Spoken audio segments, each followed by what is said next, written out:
knowledge and spelunking, and he was on the stuff. She was on the stuff too.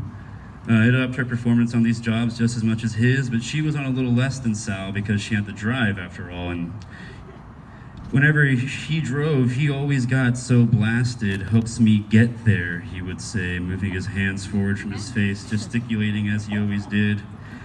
Sal, she said, zip back into this one. We're almost there. There. Terra Abyssia. The brightest, dankest simulation bar in the darkest void of the late-night microeconomy, except this one played macro. And some people even called it Terra Abyssia, or even just the Abyss. A place where sense junkies jacked in and can stimulate any sense, any sensation, any high, any pleasure, except the Abyss had bigger plans, and bigger plans drew the attention of other observers, such as field agents like Salmonella and Tesseract. And goddamn these fucks, Sal grumbled, wiping his face with both hands, rubbing his eyes with the base of his palms. Lasering down perception to one fixed point after being a spotlight was, as always, jarring. Fucking sense junkies. In more realities than not, they pin us, plug us off us. Failure is the most prevalent resonant causal chord, but there is a lesser yet still remarkable reality pattern wherein we do pull it off that resonates enough that we might be able to actualize it. Fuck, Tessie said. I hate playing the hard game. Coincidencing won't work on this one. We're gonna have to deliberately alter and maneuver. Fucking goddamn sense junkie, Sal repeated, leaning forward, zipping up his bag. These assholes are the ones that naturally best us. The fuck? The car buckled as the wheels crossed the bridge leading to Terra Abyssia. Dazzling, gleaming, lurid, infinite yet unbounded. That's why I love the stuff, Tessie said, pulling into the parking lot. The stuff. A granular white powder nasally administered in milligram doses, not because it had to be, but because Sal and Tessie just preferred insufflation, liberates the user from a singular linear perception at a fixed point in space-time to operating parallel consciousnesses, perceiving all possible realities, used by field agents to assess potential outcomes in anticipation of and in determining tactical deployment, whether to proceed with coincidencing or to alter and maneuver realities. And now, the shit.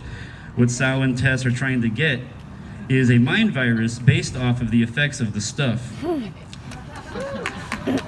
And it's capable of relaying enough parallel consciousnesses to perceive not just all possible realities, but all possible things, all phenomenon, all the totality of it all, capable of perceiving chaos at the rate of chaos, that being the wielding of a chaotic perception lattice as chaotic as chaos, thus rendering all chaos perceptible, and therefore no longer chaos.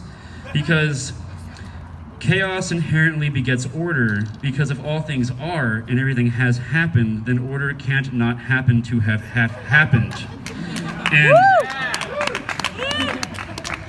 that's why the shit simply cannot be. At least that's what the people who employ Salmonella and Tesseract think, and so Sal and Tess find themselves right now, this time around at least, sitting at the bar inside of Terra Abyssia, getting fitted into the intravenous/neural link system at each stool, jacking in. They both ordered a low menu sim so as to, place an order but not draw attention. The taste, feel, and smell of creme brulee for Sal, and jumping into a pool for Tess.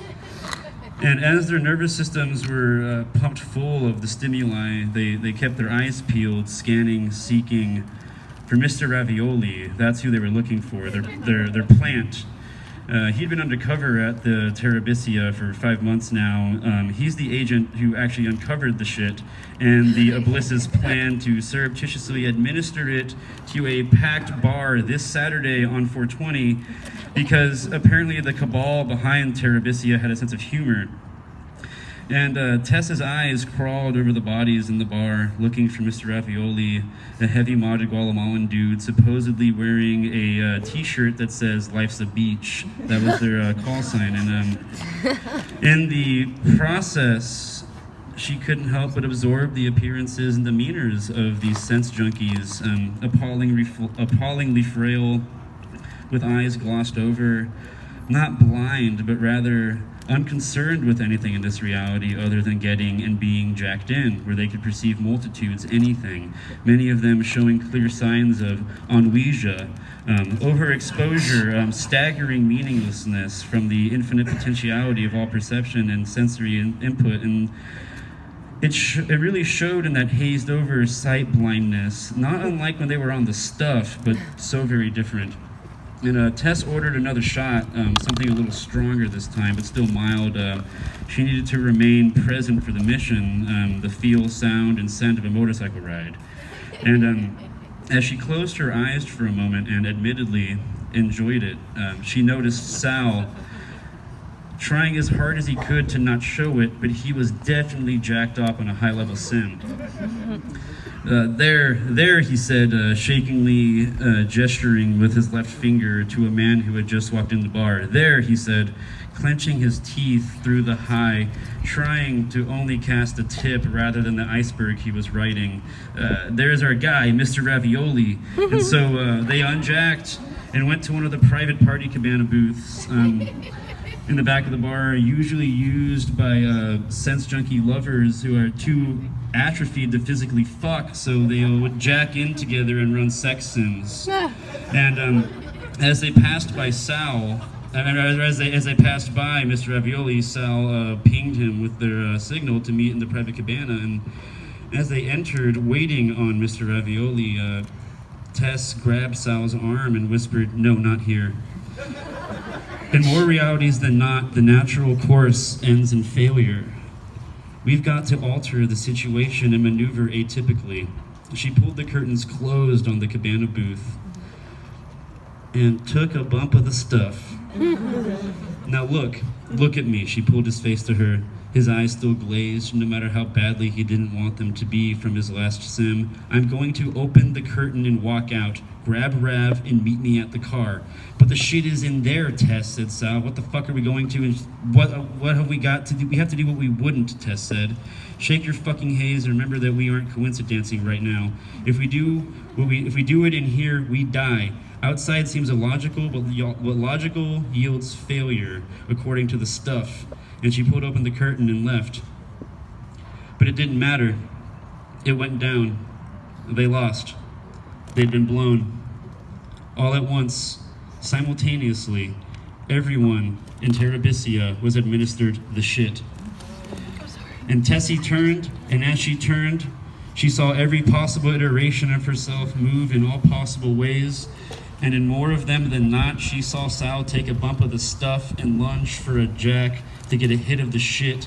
And when the shit hit the stuff in Sal's system, all possible realities from all possible perspectives, his, Tessie's, Rav's, all the goddamn saints junkies in the bar, every fucking human being on earth, fused into a single bouillon cube of all things and all potentialities, and slammed together under the pressure of infinite diamonds, like matter being reconfigured in the core of a star-going supernova, fusion, fission, and explosion and dispersal. And for the first time, after all chaos was met, the system irrevocably perceived nothing happened at all.